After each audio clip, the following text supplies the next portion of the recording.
The Battle of Sparrsätra, fought between the forces of King Erik I of Sweden and rebels led by Holmger Knutsson, took place in 1247 near Enköping in Sweden. It occurred during a poorly documented period in Swedish history. As a result, many details are uncertain and conjectural.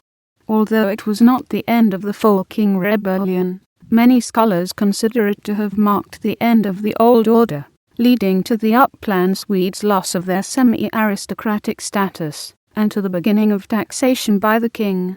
Since prehistoric times the Swedes of Uppland had elected the King of Sweden, and their responsibility towards him lay not in paying taxes, but in providing warriors and ships for the leidang organization. Many scholars consider the reasons for the battle to have been the abolition of the leidang organization and its replacement with monetary taxes. The people of Uppland also appear to have refused to pay tithes to the church. The Swedes of Uppland had begun to pay tithes in the late 12th century, a decision taken independently of the Swedes. It is not known if the Swedes had ever had any leidang organization, but they had accepted paying taxes, a system which provided a more stable basis of power for the king. Communitas rusticarum Upplandi Sparrsätra mamisat libertatum swamet impositi suntis panmilet skepustaret conera plura. The archaeologist Mats G. Larsson has commented that it is hardly surprising that such fundamental changes in the structure of society would meet fierce resistance. Taking part in the royal war expeditions was considered to be a natural and glorious tradition from pagan times. Paying taxes to the King of Sweden, on the other hand, was likely seen as something done by defeated tributary nations, and beyond the pale for the people of Uppland.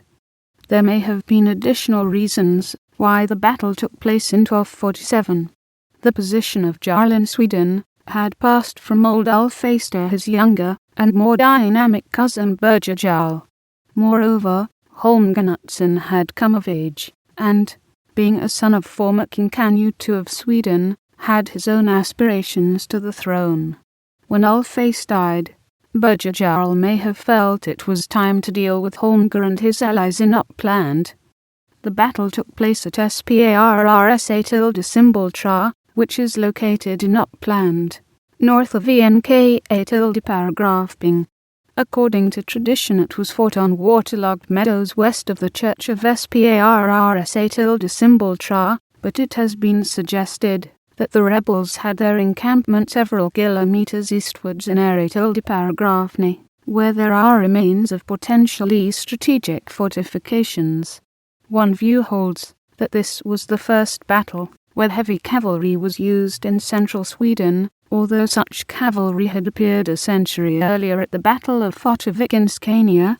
The professional heavy cavalry fielded by King Erik defeated Holmger's army, which consisted of a public levy. According to the 14th century law of Sparrsätra, levied farmer was supposed to be equipped with sword, javelin, lance and helmet. However, it is known that these conscript armies consisted largely of people who had little more than an axe or a sword to fight with.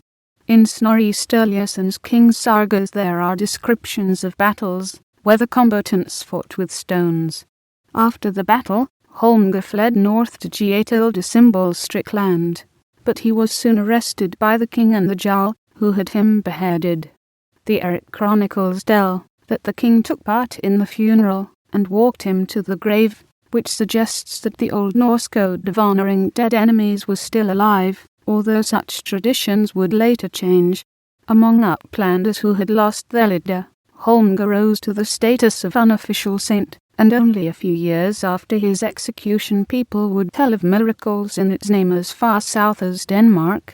When the papal legate William of Modena arrived in the same year, he stayed in the less turbulent district of Sparrsätra, where he met Birger Jarl. William reported home that he had offered to mediate in the conflict, and in March 1248 he reported that a peace agreement had been reached.